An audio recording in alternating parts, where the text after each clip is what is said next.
Hi, I'm Lisa Walton, and I'd like to talk to you about my quilt called Blue Pots, which has been accepted into the SAQA Gastronomy exhibition. I'm in Sydney, Australia, and I've been a textile artist for over 30 years, and it is absolutely my passion. I work with textiles every day, and I'm always at my happiest when I'm in my studio. One of the benefits of my life as a textile artist and as a former chef is the availability to do textile and food tours. And one of my favourite countries in the world is Japan. There is just so much inspiration and I just love it. Every time I go, I take thousands and thousands of photos. You can never take too many pictures. I think at last count, I have about 16,000 photos on my camera. And every one of them is a treasure and potential inspiration for another quilt. On one of my tours, I was fortunate enough to go to the Edo Tokyo Open Air Architectural Museum. It's a museum that's had buildings donated to it, and then they put them up again in this beautiful park. This time I was there in winter, so sometimes we get snow, sometimes we get spring flowers, but any time it's just beautiful. My favourite area is the downtown area where they have a whole street of buildings that have a stationery store, grocery store, and in that time there were specialists. So there was a soy sauce store, a sake brewery, a tailor's workshop, which was beautiful, had some lovely, beautiful kimonos hanging in it. Those cans are actually whale meat, which I don't think I would really like to try. My favourite store was the kitchen store, which had an incredible collection of pots and pans and things that the normal Japanese housewife would have purchased and treasured, unlike today's throwaway society. And then in a corner, I saw these blue pots.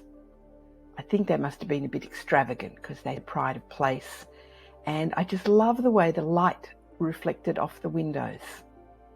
So I decided that I needed to take some more photos. And this is the photo that I used as the inspiration for my quilt. So when I got home, I started playing around with different photo apps. Some of them I could not work out how to turn into a quilt, and some of them were just fun.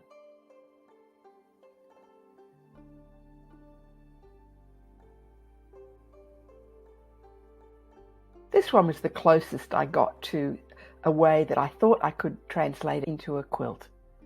This was a few years ago and I hadn't really perfected my style, so this was one of my earliest quilts that I did in this technique.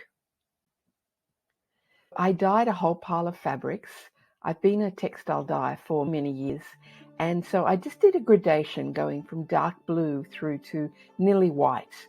I think there were about 8 to 10 different colours in my range. I numbered them all separately and I fused them with Misty Fuse. And if you don't know about Misty Fuse, it's a wonderful, soft, fusible web that you can add to your fabrics. You just iron it on the back of your fabrics and then they stick beautifully when you iron them to other fabrics. And because it's such a soft product, you can do multiple layers, and it's definitely my fusible of choice. I worked out how to print out my image onto normal paper on my printer. I tiled it and then I traced around each of those different value shades and I numbered them from 1 to 8 or 9, however many fabrics I had decided on. Then I traced each shape and then cut them out separately, and you have to work out which ones you want to layer upon each one because you don't really want to have 6 or 8 layers of fabric. So it's quite an interesting jigsaw exercise to do, but I really enjoy doing that. I made each pot separately, and you can see here that the different shapes don't look like much, but you just keep adding them and eventually you get to the shape that you want. So here are the pots being built, I call them buildings, separately. And then I had to decide on a background. Now, I decided on a really dark blue background, and it was too dark. When I put all the pots on it, it was too dark. So I needed to do something about it.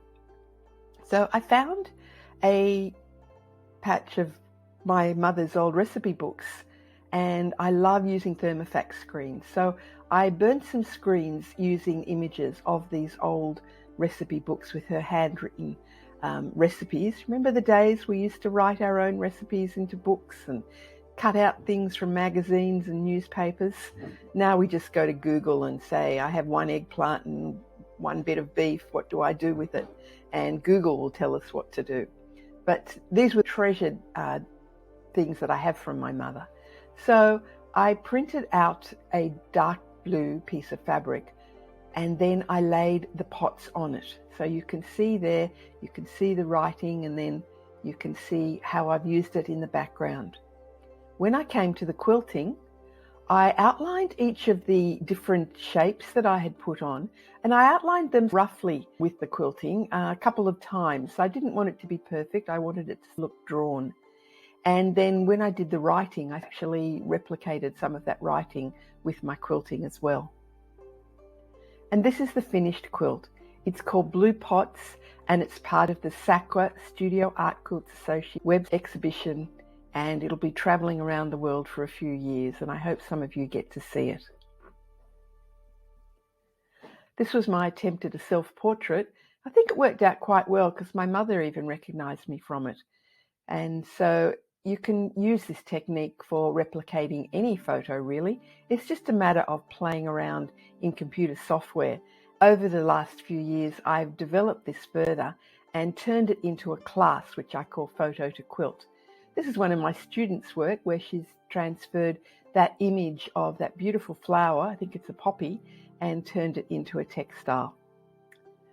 I've currently been working in a group that's called Cloth in Common, and we're a group of 12 international artists, and for this rotation we're working on structures. So I decided to use this technique, my Photo to Quilt technique, to create images based on Gaudi architecture. This is the Sagrada Familia, and this is an internal view. It's the skeleton, and you can see that there are lots and lots of shapes. And then I have an overlay, which is a new technique that I've developed, and I've stuck down all those little pieces. They're all fused with Misty as well. This one is the Casa Batlló, and it's the front facade of Casa Batlló, and using the same technique. So all the blues were hand-dyed fabrics, and then I overlaid it with the little tiny shapes. And this third one here is called Descent, and it's looking down into a spiral staircase, and it's really just the most amazing building in the world, if it ever gets finished. During the COVID times, I've also been very busy doing videos on YouTube, and I call them artist stories, and there's lots and lots of quilt stories and jewelry stories. I also put some of my textile techniques and other interesting videos, so I hope you'll get a chance to have a look at that. I have a range of on-demand classes and downloads available, and I'm on the Podia platform, and this is the website where you would go and find my classes. And just to use technology, because we're all so used to using QR codes, haven't we, to check in everywhere during COVID, if you point your camera at this, you'll get all my links. So I'd like to thank you so much for watching, and thank you to SAQA for the opportunity to share my work. Bye for now.